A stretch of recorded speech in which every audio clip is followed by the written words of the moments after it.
सुजानगढ़ में भाजपा और कांग्रेस कार्यकर्ताओं में उपचुनाव से पहले तकरार बढ़ती दिखाई दे रही है। स्वर्गीय मास्टर भंवरलाल मेघवाल के पुत्र मनोज मेघवाल से सरकारी अस्पताल में एम्बुलेंस के उद्घाटन करवाने पर भाजपा ने किया हंगामा। सुजानगढ़ उपचुनाव से पहले राजनीति गर्माती दिखाई दे रही है। आज सुजानगढ़ के राजकीय उप जिला अस्पताल में एम्बुलेंस का उद्घाटन हुआ। पीएमओ सुरेश कालानी व कांग्रेस नेता मनोज मेघवाल ने किया उद्घाटन। इस अवसर पर उप जिला अस्पताल में मरीजों को इस एम्बुलेंस से सुविधा मिलेगी, परंतु इस उद्घाटन कार्यक्रम में नाटकीय मोड़ जब आया जब भारतीय जनता पार्टी के मंडल अध्यक्ष के नेतृत्व में एक प्रतिनिधि मंडल पीएमओ कार्यालय में आकर हंगामा करने लगे। उनका कहना था ये कोई राजतंत्र नहीं है कि मंत्री का बेटा उद्घाटन करेगा, किसी जनप्रतिनिधि से उद्घाटन करवाना जाना चाहिए। मनोज मेघवाल किसी भी निर्वाचित पद पर नहीं है, इसके लिए उद्घाटन करवाना सरासर गलत है। भाजपा कार्यकर्ताओं ने पीएमओ कालानी को खरी खोटी सुनाते हुए हंगामा किया, जिस पर पीएमओ ने कहा कि मैं इस मामले को नियमानुसार देखूंगा और आगे जो भी उचित होगा कार्रवाई की जाएगी।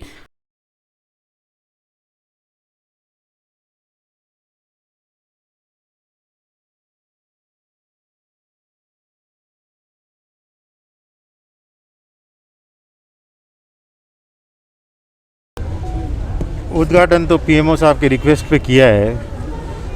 दूसरा जो सोनोलॉजिस्ट का यहाँ सोनोलॉजिस्ट परमानेंट थे, अभी महीने भर पहले अचानक अपनी पर्सनल कारण से वो यहाँ से ट्रांसफ़र करा के चले गए थे। अब आचार संहिता आज हटी है, तो सोमवार को मैं जयपुर जाऊँगा, वहाँ चिकित्सा मंत्री जी से बात करके तुरंत यहाँ रेडियोलॉजिस्ट लगाने के लिए प्रबंध करूँगा। और आज आचार संहिता हट गई है, इसलिए ये काम जल्दी करें। लोकतंत्र है, कोई राजतंत्र नहीं है कि राजा का बेटा राजा होता है। चाहे सरकारी खर्चे से आई है, कोई भी जनप्रतिनिधि के द्वारा ये करवाते उद्घाटन तो हमारे को कोई आपत्ति नहीं थी। लेकिन जो आदमी आज तक कहीं भी जनप्रतिनिधि निर्वाचित नहीं हुआ, केवल इस बात के आधार पर कि वो भंवरलाल जी का पुत्र है, उसके पिता मंत्री रहे हुए, उस आधार पर क्या यहाँ पर उद्घाटन करवाया जाना चाहिए? किस हैसियत से इन्होंने उद्घाटन करवाया? हम तो ये पूछना चाहते हैं कि ये लोकतंत्र है या राजशाही चल रही है यहाँ पर? और अगर सरकारी पैसे से भी आया हुआ है तो सरकार के बहुत से नुमाइंदे हैं, सरकार में बहुत से जनप्रतिनिधि है चुने हुए।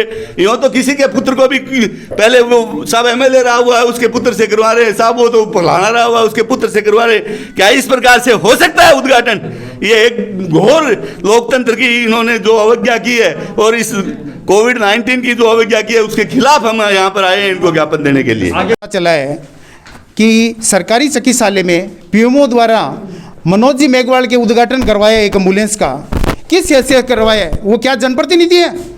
कौन से जनप्रतिनिधि है? हमें ये बताएं। आज जब इसमें अभी पंचायत समिति की पंचायत के चुनाव हुए हैं, उसकी आचार संहिता नहीं खत्म हुई है, किस हैसियत से इन्होंने उद्घाटन करवाया है? कौन जनप्रतिनिधि है? आज जनप्रतिनिधि है ही नहीं और उनके आधार पे करवाते हैं। हम इसके लिए कलेक्टर से भी मिलेंगे और जो शिक्षा ये जो चिकित्सा सचिव है उनसे भी मिलेंगे और हम ये कहेंगे कि इससे जल्द कार्रवाई की जाए। जो जिनमें लिप्त है, पीएमओ है चाहे कोई भी है लिप्त है, उनको करवाया जाइए। भाजपा कार्यकर्ताओं ने आपके खिलाफ आरोप लगाए हैं, आपने किस हैसियत से परमिशन दी? देखो, ये इन्होंने जो आरोप पत्र ये ज्ञापन दिया है वो मैंने रख लिया है। इसके बारे में जो भी नियम हैं उनके मैं पता करा लूँगा भाई क्या होने चाहिए। नियम विरुद्ध कोई कार्य हुआ है तो उसके प्रति जो भी हुई वो अपन देखेंगे, ठीक है ना? सब जगह चल रहा है। अच्छा सुनो, आज का जो कार्यक्रम केवल एम्बुलेंस का नहीं था। आज का कार्यक्रम एक्चुअली जो दानदाता है नियामत जी ने एक 5 कमरों की बना रही थी वो दवा वितरण केंद्र, उसके लिए उसका जो बनाने वाले जो मालिक है वो खुद आए थे और उनका जो कार्यक्रम शुरू करने की कार्यक्रम था, उनकी खुद की इच्छा थी कि मेरा इनके द्वारा मेरा कार्य कराया जाए। वो उसके लिए था, मैन तो वही था। और बाकी ये जो एम्बुलेंस भी आई है वो भी जी मीडिया के थ्रू आई है, सामाजिक सरोकार के लिए आई है, उनके द्वारा आई गई। सरकारी धनराशि से कितने उद्घाटन अभी किए गए आज के? सरकारी राशि से एक भी उद्घाटन नहीं किया गया, कोई सरकारी राशि नहीं खर्च की गई आज के कार्यक्रम, ठीक है?